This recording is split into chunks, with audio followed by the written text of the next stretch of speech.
Ms. Laura Rockwood here with us today. Laura spent many years at the IAEA. She's a legal expert and a skilled communicator. And I like that. And now she's at Harvard at the Belfer Center managing the Atom Project. So, Laura, great. So, let me stand up because I can. You guys read the newspapers. I think you can, whatever.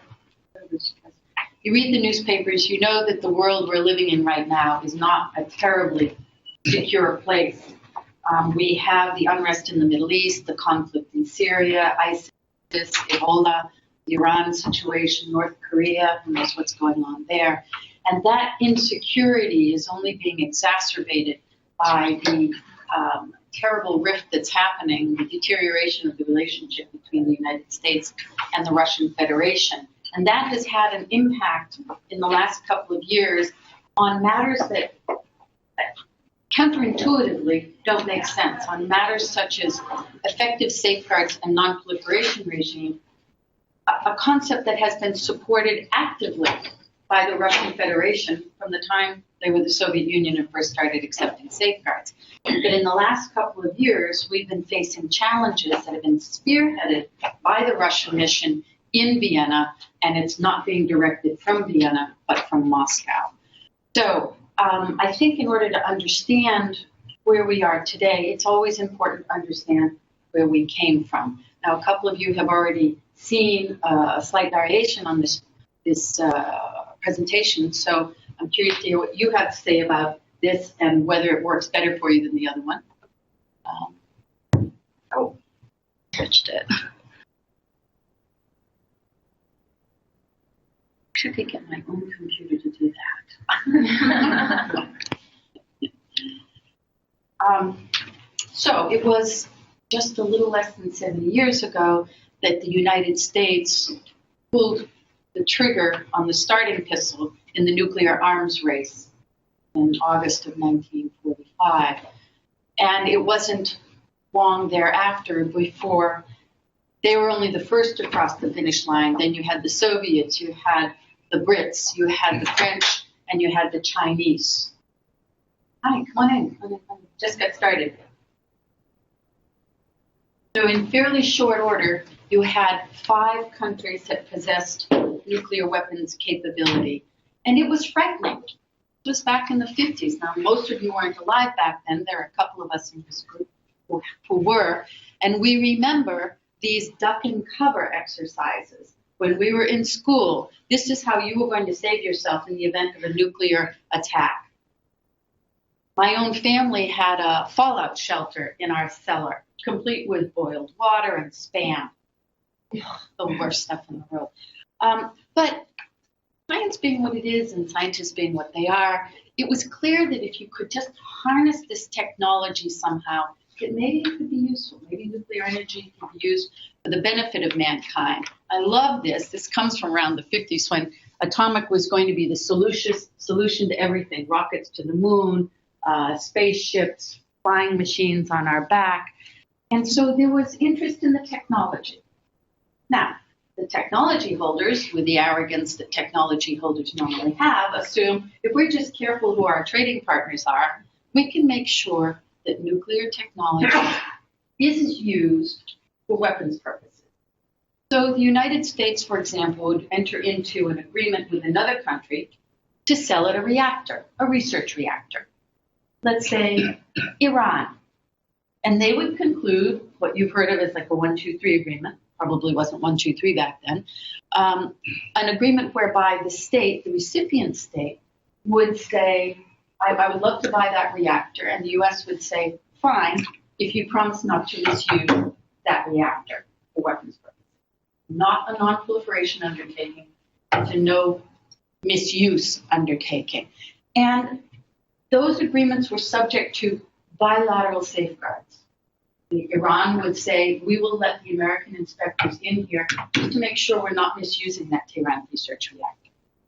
Well, that all worked out really well for the West and their allies, the East for their allies, but during the Cold War, there wasn't a sufficient confidence in the security assurances provided by bilateral safeguards, something more was needed.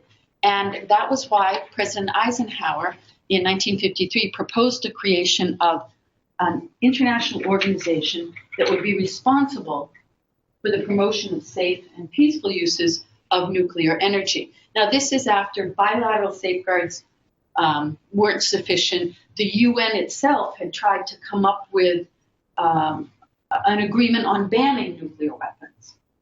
So it wasn't working. There was going to be trade, and so the idea was, let's make sure we have international verification that trade in nuclear technology doesn't contribute to the proliferation of nuclear weapons.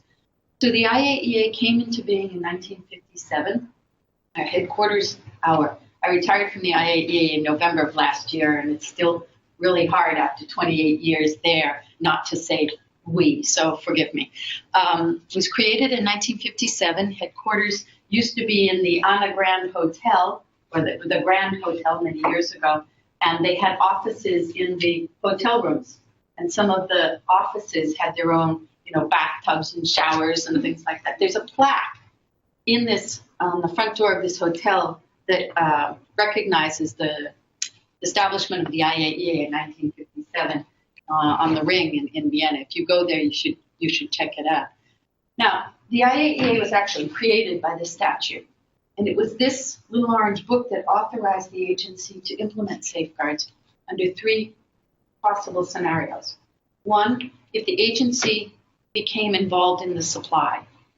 China wants to sell a miniature neutron source reactor to Ghana, and Ghana says, I want to do that through the IAEA.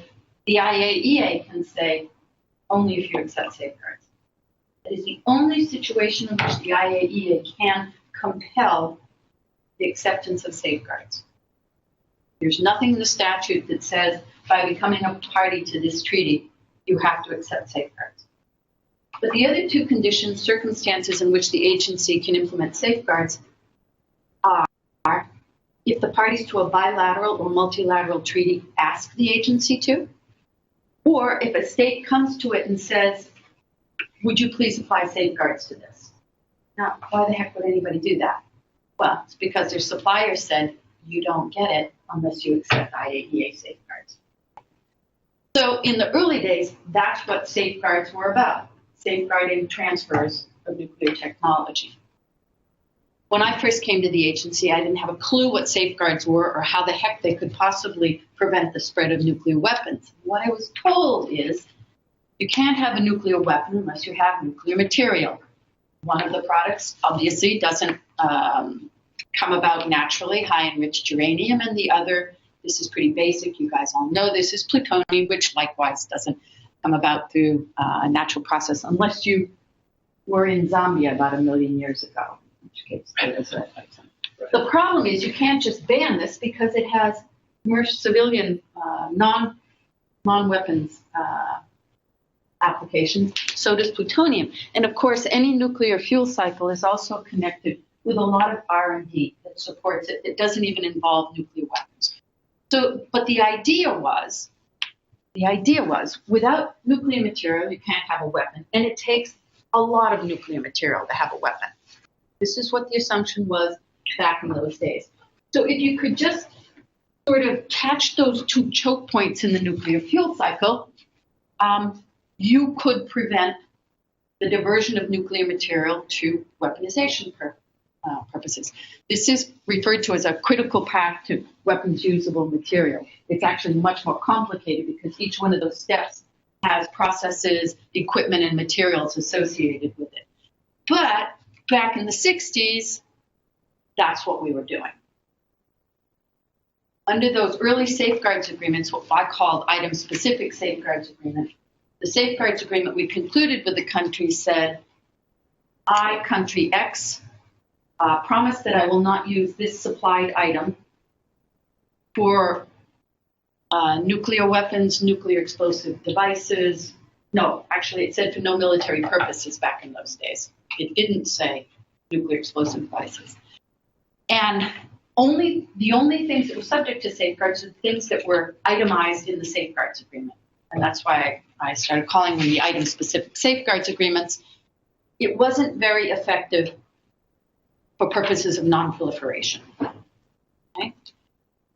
So what was happening near the 60s, with the Cuban Missile Crisis, during which the United States and the Soviet Union not only almost destroyed each other's countries, but could have taken out the entire Western Hemisphere. And the people in South America, in Latin America and the Caribbean, got together and said, this is not acceptable.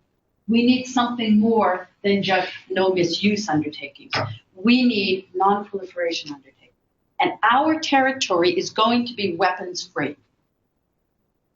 That actually predated the Tlatelolco Treaty, predated the negotiation of the NPT, although the NPT entered into force before the Tlatelolco Treaty did in 1970.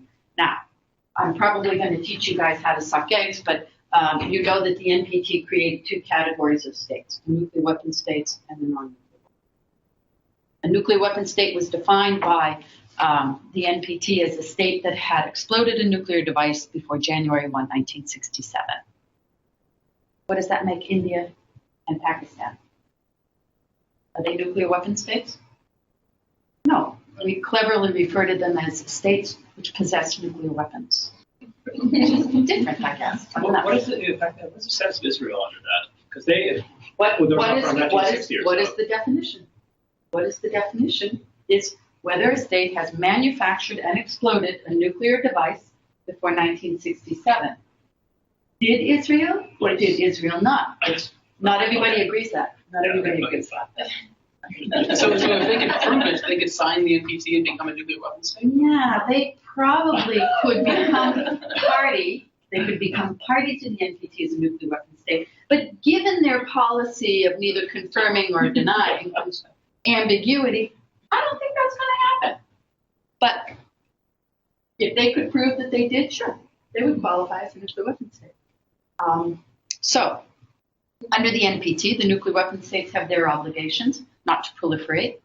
The non-nuclear weapon states agree not to acquire nuclear weapons or nuclear explosive devices. Why? Because back then, the concept of peaceful nuclear explosion was really popular. But the technology, who am I talking to? You guys know this, is pretty much identical. Delivery systems, arguable, but the thing that goes boom works the same way, whether it's a weapon or a nuclear explosive device. And in order to verify compliance with that treaty, the non-nuclear weapon states, not the nuclear weapons, the non-nuclear weapon states agree to conclude with the IAEA an agreement that covers all of the nuclear material in the country, not just the stuff that was supplied by the United States or used in that reactor, but any nuclear material in the country. And the problem was, the scientists in these countries were clever. They were just as clever as the American scientists, the Soviets, the Brits. They could develop their own indigenous capability just the way the American scientists did. And that's why this was so important to get a handle on this technology, to make sure that there weren't more than 5 countries doing this. Well, we didn't have a system for full scope safeguards or comprehensive safeguards agreement. We had to produce one. And this document, INFCIRC 153, anything that says INFCIRC means information circular. It's available on the agency's website. And as you can see, after a few years of working on safeguards, it's been well used. Basically, what this is the foundation for safeguards agreements. It's not a model agreement. It's an instruction to the Secretariat about here's what an agreement should look like. And what it says is the state gives the agency an initial declaration of nuclear material and facilities, and then the agency can verify that. So what we do is we send the inspectors, like we did to the reprocessing facilities, to do design information verification. Why? Obviously. So the state doesn't build in a back door through which they can divert nuclear material. But the facility is constructed and operating as declared. This DIV is separate from inspections. We have 3 kinds of inspections. Ad hoc, which we do before we negotiate more restrictive inspection rights for routine inspections. routine inspections and special inspections. We can talk about special inspections later because that's a pretty special part of this whole structure. Anyway, the idea is we do that verification and then we implement safeguards. Now, it worked really well for the first 20 years, but what happened was there were certain assumptions associated with this document. First, small quantities of nuclear material don't matter. You can't make a weapon with small quantities, right? And you know what scientists are like. Seriously, they're going to want to play with nuclear material. That's not a big deal. The other thing was, without nuclear material, you can't have a nuclear weapon. And maybe we should just focus for the time being on declared material and facilities. Now, why did the agency do that? Because that certainly isn't what the Blue Book says. It happened because member states pushed back. The Japanese, the Germans were very uncomfortable with these expansive inspection rights of the IAEA inspectors. What was their assumption? You're more likely to have an inspector gone crazy or an IAEA inspector gone mad than a state that's going to bother concluding the treaty and then cheat on it. Wow, imagine. So we thought we were doing pretty well. By the end of the 1980s, you had the fall of the Iron Curtain. You had Germany speaking to the NPT Review Conference in 1990 as a unified Germany. And we had the key choke points covered, HEU and PU. Again, not too worried about nuclear-related R&D that didn't involve nuclear material, heavy water production. Not such a big deal. Well, there were some things that happened during that 20 years that did get people's attention. And in 1974, the Indians exploded their so-called peaceful nuclear device, the Smiling Buddha. And what they did is they took a reactor that was supplied by Canada under a peaceful use undertaking. I promise not to use that reactor or the material for anything but peaceful uses. The United States supplied the heavy water for the reactor. The Indians took the material out and did their nuclear test, exclaiming that this wasn't a breach of the Canadian agreement because this was a peaceful nuclear device, don't you know? So anyway, what happened in Vienna is we started scrambling with these item-specific safeguards agreements, and now when we do those agreements, it says not for any military purpose, not for nuclear weapons, not for nuclear explosive devices, and exclusively, I mean, it's just, they really tightened down the hatches. And this is the time when the Nuclear Suppliers Group was actually created. The Nuclear Suppliers, remember under the NPT, it also had export controls required of it, nuclear material and single-use items. What happened was, at this time, some of the big suppliers weren't parties to the NPT. For example, China and France. So all of these exporters got together and said, let's see if we can fix these and pull up our socks a little bit and make export controls more effective. Now, the other thing that happened in 1981 is Israel bombed a reactor on the Tuwaitha site, claiming that Iraq, Saddam Hussein, was trying to develop a nuclear weapons program. It was pretty bad news in the IAEA. It was a pretty bad statement about what the Israelis thought about IAEA safeguards, but things survived and we moved on. And we, as I said, as a practical matter, we continued to focus on declared nuclear material. And I tell you what, if something hadn't happened to change that, we probably would not have caught Iraq's nuclear weapons program. It was August of 1990 when Iraq invaded Kuwait. We were actually in the NPT Review Conference. It was the first week of the NPT Review Conference in Geneva. And they burned the oil fields in Kuwait. As a function of the Security Council's ceasefire resolution early in 1991, the IAEA was tasked with mapping out and dismantling Iraq's nuclear weapons program. This, for example, is the site of Tuwaitha. I think the bombed reactor somewhere around here. But we were sending inspectors there twice a year to 3 facilities and 1 other location on the site. And that's what we saw at 2A site, huge site, huge site.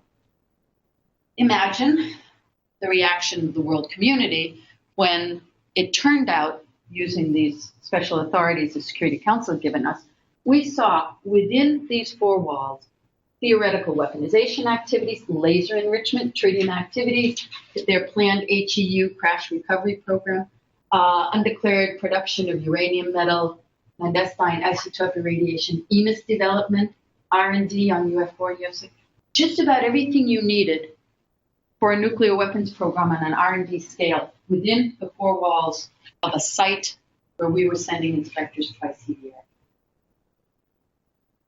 So, in the course of a few years, we managed to map out. Was Iraq signatory of NPT at that moment? Iraq was a full-blown party to the NPT. They had a comprehensive safeguards agreement in place.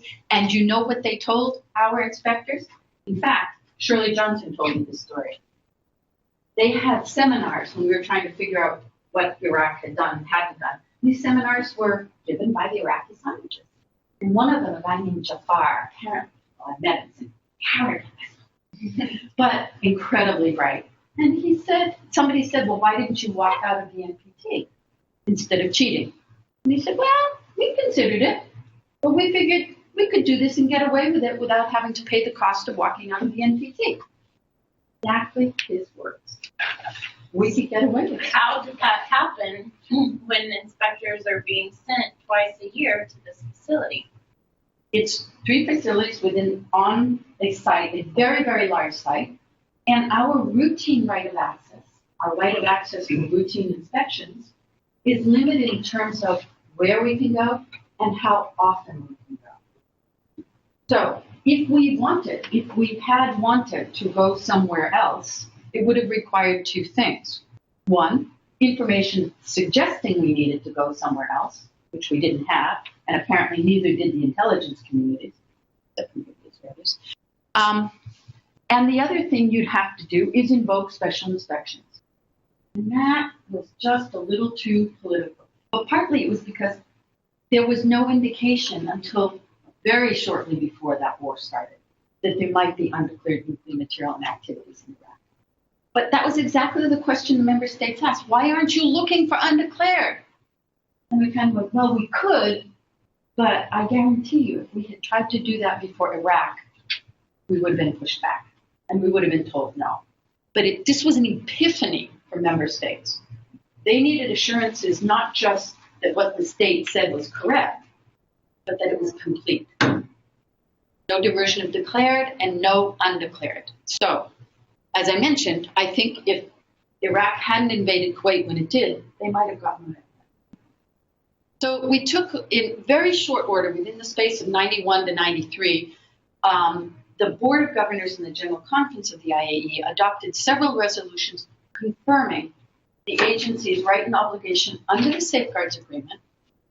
There's no additional protocol yet, under the Safeguards Agreement, to verify correctness and completeness, because paragraph 2 says the agency has the right and obligation to ensure that safeguards will be applied on all source or special fissionable material. The negotiators actually considered using the word declared. It was rejected. It's a 3-letter word that meant a lot. Nobody was paying attention. So we went back to the board and we said, as it turns out, actually we do have the authority, and if you guys let us do it, we're going to start doing it, and we'll start doing it better. And resolutions on South Africa. Remember, South Africa became party to the NPT and then concluded its comprehensive safeguards agreement with the agency. We started doing verification. And then they said, oh, by the way, we actually had a nuclear weapons program, and we had 6 weapons. We dismantled them. We put all of the nuclear material under safeguards, but it's in our security interest to demonstrate conclusively to the world that we have not held anything back. Why? It was in their security interest. It's all about security. It's all about security. So the board and the GC both adopted resolutions demanding that the Secretariat verify correctness and completeness. They did the same thing in the case of North Korea.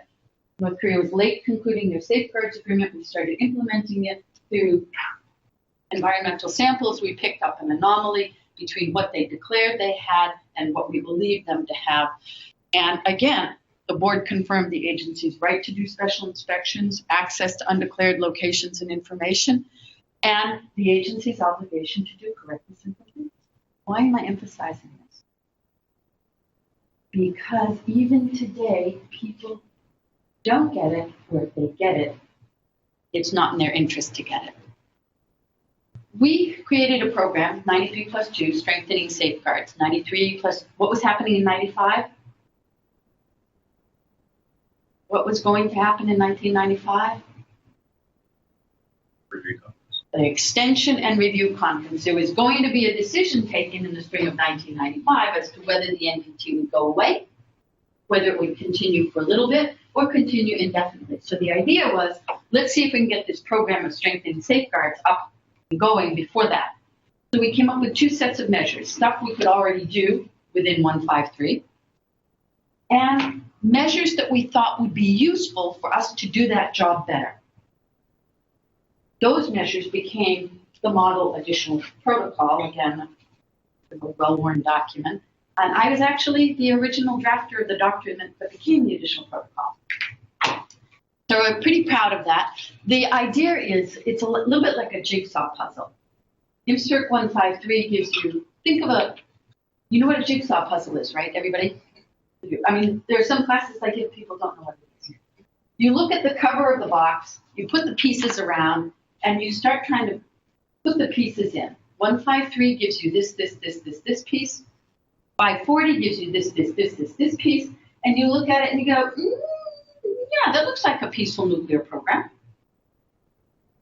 So that's what the additional protocol does, is it gives us better tools to do that job on a more routine basis. It is not the authority for us to do correctness and completeness. That's the Safeguards Agreement itself. We can go home, everything is good. 1997, we have 124 countries that have additional protocols. Maybe not. Ironically, it was as beautiful a day as today in Vienna.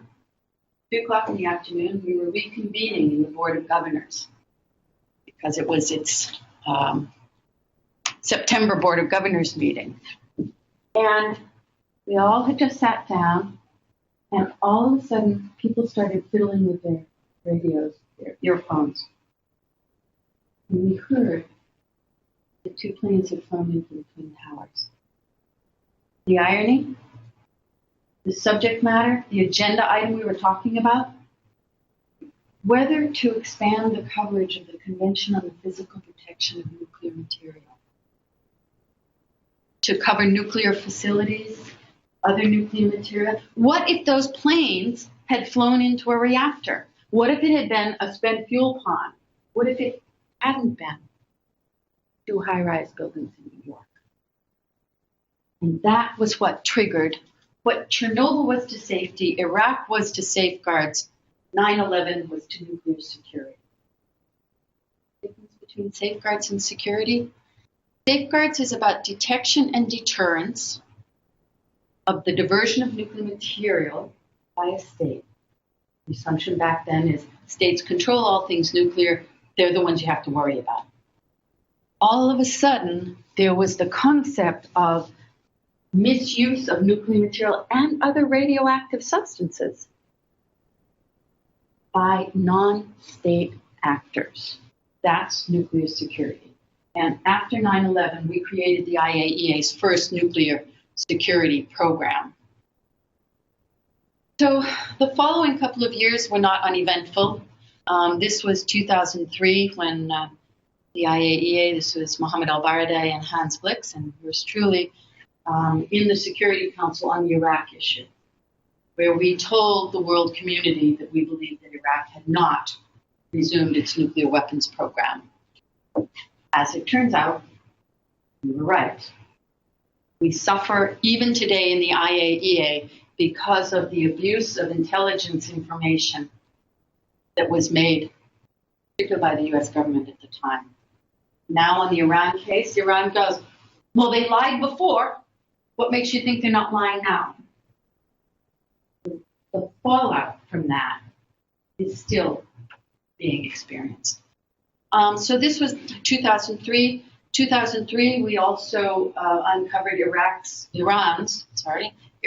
previously undeclared enrichment program, centrifuge enrichment program, and uncovered 20 years of concealment of nuclear activities by Iran.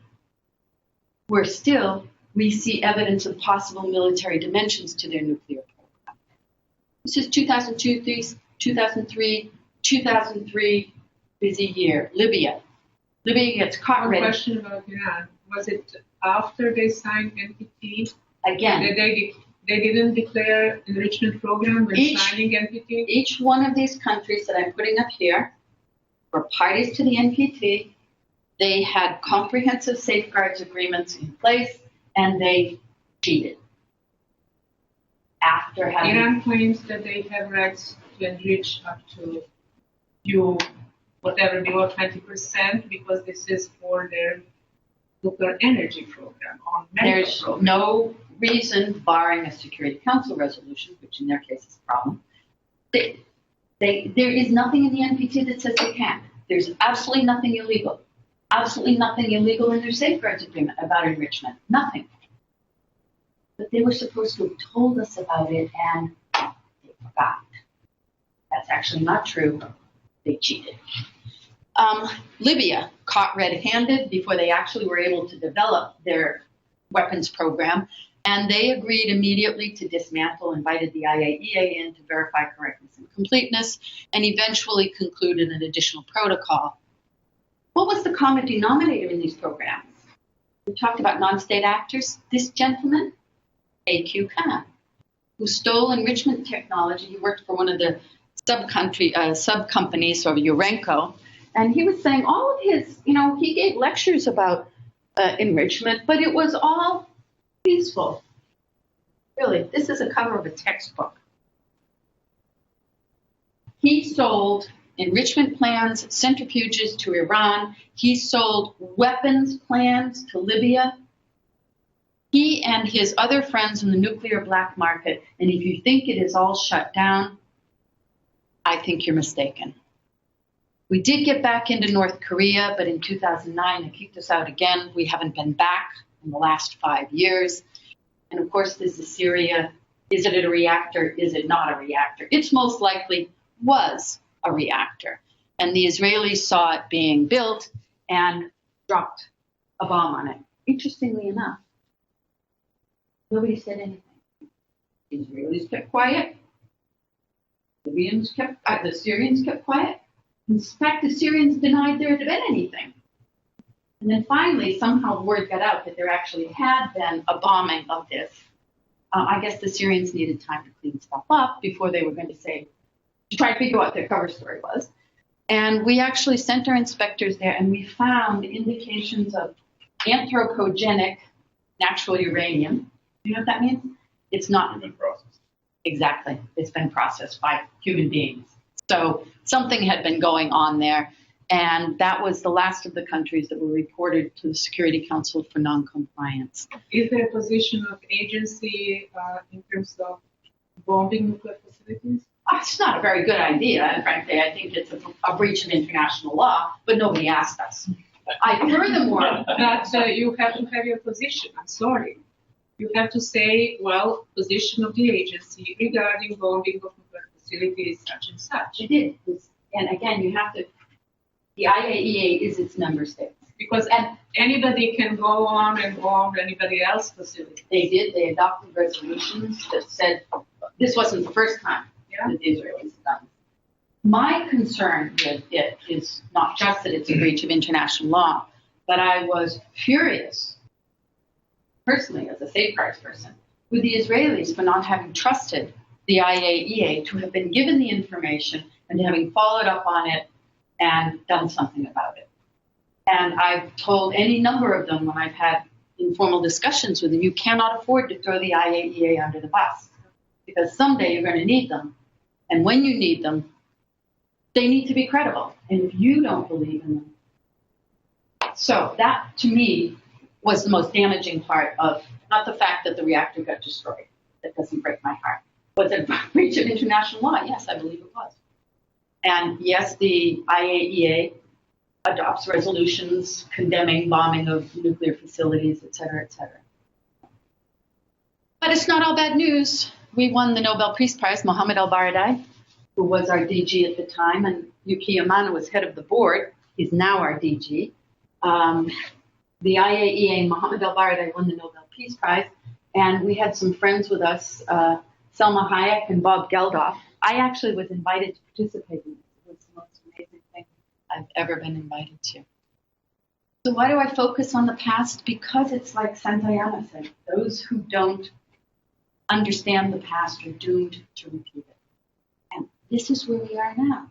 You have the Russians sitting on the board of governors claiming the agency not only doesn't have a right to strengthen safeguards, but it doesn't have the right to verify completeness unless there's an additional protocol.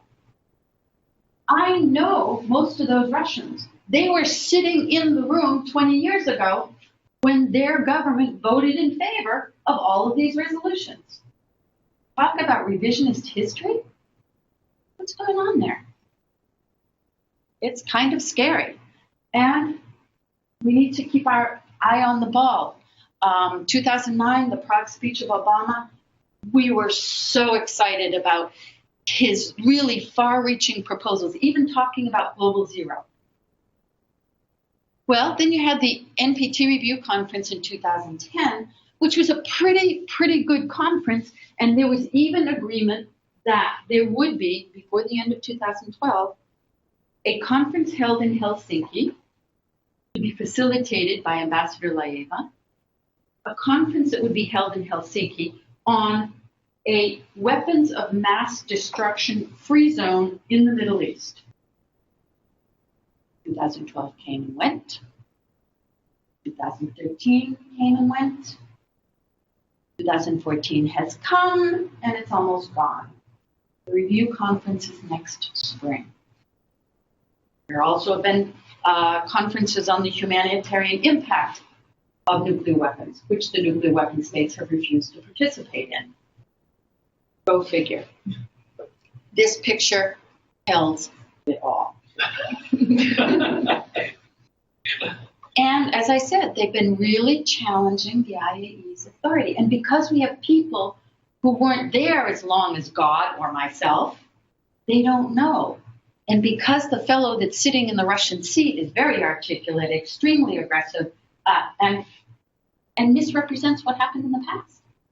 But you have people sitting around the table who don't know that. Who don't know that.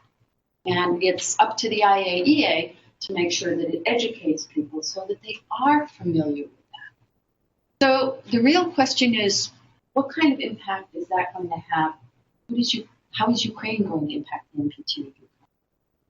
How is the ISIS Syria situation going to play out in the NPT review conference? What about if we don't have a WMD conference in the Middle East? I have heard it said that there were Arab countries who said the NPT will be worthless to us without something in that direction. Many people don't realize this, but when a state withdraws from the NPT, or if the NPT were to go away, all of those safeguards agreements concluded on the basis of the NPT go away like that. So, it's been great to be back here. And I think we still have a little bit of time for questions. I took a little longer than I should have, but I hope it was interesting. Read my article on arms control today on correctness and completeness. Memorize it, you will have a test on it.